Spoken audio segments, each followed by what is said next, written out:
আজকের সবথেকে বড় খবর যেটা বেরিয়ে আসছে ভারতের স্বরাষ্ট্র মন্ত্রকের তরফ থেকে, আমি তো এটাই বলবো স্বরাষ্ট্র মন্ত্রণালয়ের দ্বারা এটা নেওয়া এতদিনের সবচেয়ে বড় এবং কঠোর পদক্ষেপ হবে ওই সমস্ত মানুষদের জন্য যারা সবসময় ভারতের ক্ষতির স্বপ্ন দেখে। এর আগের সরকার এমন মুহূর্তে কিছু পদক্ষেপ অবশ্যই নিয়েছিল, কিন্তু এইবার হোম মিনিস্টার অমিত শাহ মহাশয় একটু বেশি রেগেছিলেন, তাই তো তিনি এতটা বোল্ড স্টেটমেন্ট দিয়েছেন। এখানে কথা হচ্ছে জঙ্গিবাদ বিরোধী অভিযানকে নিয়ে। আসলে দিল্লিতে এএনআই এর তরফ থেকে দুদিনের জন্য জঙ্গিবাদ বিরোধী কনফারেন্সের আয়োজন করা হয়েছিল, যেখানে অ্যাজ আ চিফ গেস্ট হিসেবে হোম মিনিস্টার অমিত শাহ মহাশয়কে আমন্ত্রিত করা হয়েছিল। এখন ওই কনফারেন্সকেই সম্বোধন করে হোম মিনিস্টার জিহাদিদের বিরুদ্ধে যে স্টেটমেন্ট দিয়েছেন, তার ফলে এনআইএ এর মনোবল অবশ্যই বেড়েছে। আপনাদের জানাই, হোম মিনিস্টার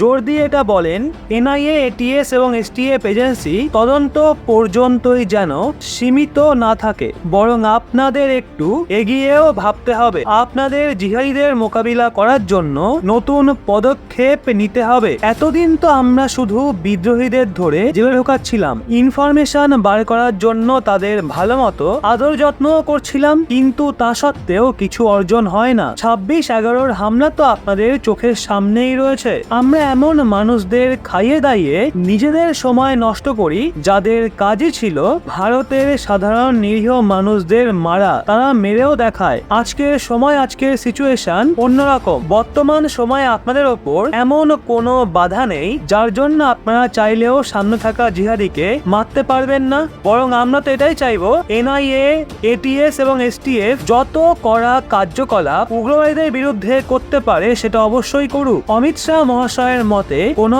ভারতীয় নাগরিক পাকিস্তানের সঙ্গে যোগাযোগে থাকলে তার সম্পত্তি বাজেয়াপ্ত করো। কেউ পাকিস্তানের সঙ্গে মিলে ভারতে মাদক ব্যবসার ধান্দা করলে তার বিরুদ্ধে এনডিপিএস অ্যাক্টের দরুন ধারা 27 লাগিয়ে জেলবন্দি করো। আর যদি কোনো মানুষ পাক জিহাদির সঙ্গে মিলে সেনার বিরুদ্ধে ষড়যন্ত্র করে তাহলে তার ওপর কোনো দয়া মায়া না দেখিয়ে সোজা কপালে গুলি করো। হোম মিনিস্টারের মতে আমাদের এমন মানুষদের কোনো প্রয়োজন নেই যারা ভারতের থেকে বেশি পাকিস্তান দরদি। আমরা তো শুধু এটাই মনে করি সমস্ত এজেন্সিগুলোর এমন কঠিন রূপ ধারণ করা উচিত যাতে নতুন বিরোধী সংগঠনই তৈরি না হয়। আমাদের শুধু বিরোধীদের মেটালেই হবে না, বরং যেই ব্যক্তি প্রতিবেশী শত্রুদের সঙ্গে মিলে দেশদ্রোহীদের কাজ করে এমন মানুষদের পুরো ইকোসিস্টেমকেই নষ্ট করতে হবে। আর এমন মিশনের জন্য আপনাদের যেই পদ্ধতি ঠিক বলে মনে হয় আপনারা সেটাই প্রয়োগ করতে পারেন। গোয়েন্দাগিরি করতে হলে গোয়েন্দাগিরি করুন,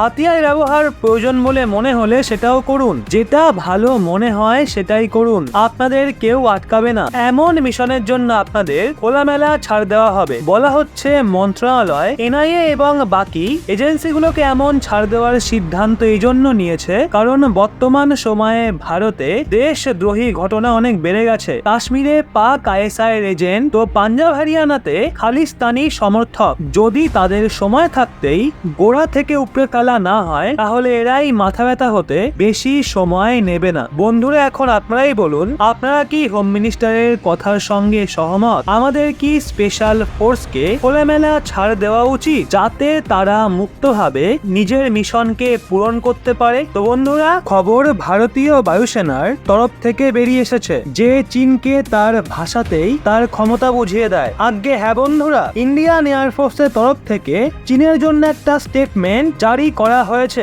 যেটায় বলা হয়েছে ভারতীয় বায়ুসেনা নিজের যুদ্ধ বিমানকে পেছনে সরাবে না। সাধারণত যখনই ভারত ও চীনকে নিয়ে কথা হয় তখন বেশিরভাগ সময় সেটা ইন্ডিয়ান আর্মি রিলেটেড হয়ে থাকে, কারণ এলএসিতে এই সময় স্থল সেনার জওয়ানরাই ভারী মাত্রায় মোতায়েন রয়েছে। কিন্তু এটা প্রথমবার হবে যখন ভারতীয় বায়ুসেনার তরফ থেকে চীনকে ওয়ার্নিং দেওয়া হয়েছে। হয়তো আপনারাও জানেন, ডেপসাং এবং ডেমচক এলাকার কাছে চীনের উপস্থিতি নিয়ে এখনো দুই সেনার মধ্যে বিবাদ চলেই যাচ্ছে।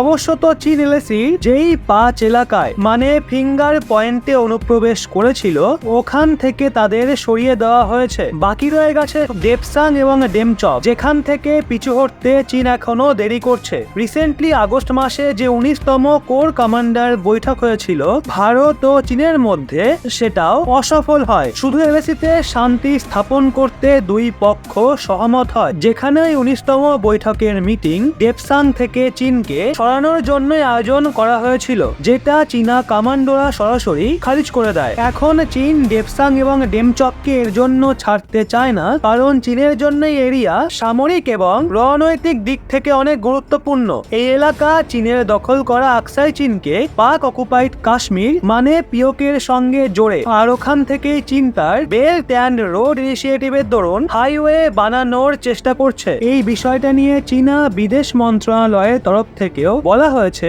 ডেপসাংয়ের এলাকা আমাদের, যেখান থেকে চীনা সেনা কোথাও যাবে না। আসলে চীন এখানে ভালো মতো মিলিটারি উপকরণ মজুত করছে। বিগত বছরে তো ভারতের জওয়ানরা ওখানে লাগানো চীনের টেন্ট এবং ইনফ্রাস্ট্রাকচারও ভেঙে দিয়েছিল, তা সত্ত্বেও চীন মানছে না। ভারত চীনের ওপর এর জন্য রেগে আছে, কারণ ডেপসাং পয়েন্ট 10 থেকে পয়েন্ট 14 পর্যন্ত চীন ভারতীয় সেনাদের পেট্রোলিং করতে দেয় না, যেখানে এই এলাকা চীনের অধিকৃত এরিয়ার মধ্যে পড়ে না। এটা দুই দেশের বর্ডার এলাকা, কিন্তু এখানে চীন নিজের আধিপত্য দেখাতে চায়। চীনা সরকার এটা বলে ভারত ওই এলাকা থেকে নিজের সেনা মুভমেন্ট কমাক এবং নিজেদের অস্ত্র সরিয়ে নিক, যেখানে ইন্ডিয়ান এয়ারফোর্স বলছে যতক্ষণ না চীন এই এলাকা থেকে পুরোপুরি পিছু হটছে ততক্ষণ ভারতীয় সেনা কোথাও যাবে না। দেখুন, রিপোর্টে পরিষ্কারভাবে বলা হয়েছে চীনা সেনা পিছু না হটা পর্যন্ত ভারতীয় বায়ুসেনা বর্ডারে মোতায়েন থাকবে এবং নিজের ফাইটার জেটের গর্জনও জারি রাখবে। রাফায়েল সুখোই ওখানে দাপিয়ে বেড়াবে। বায়ুসেনা প্রমুখ বিবেক চৌধুরী মহাশয়ের মতে চীন ওই এলাকাকে নিজের বলছে, যেটা তার না। চীনের একটা বর্ডার এলাকাকে দখল করার স্বপ্নকে আমরা কখনোই পূরণ হতে দেব না। তিনি আরো বলেন, যতক্ষণ না চীন ডেপসাং এবং ডেমচক থেকে যে সেনাদের পিছু হটাচ্ছে ততক্ষণ এই সেক্টরে আমাদের রাফায়েল চীনা সেনার মাথার উপরে উঠতে থাকবে। তো বন্ধুরা, এই সম্পূর্ণ বিষয় নিয়ে আপনাদের কি মতামত নিচে কমেন্টে অবশ্যই জানান।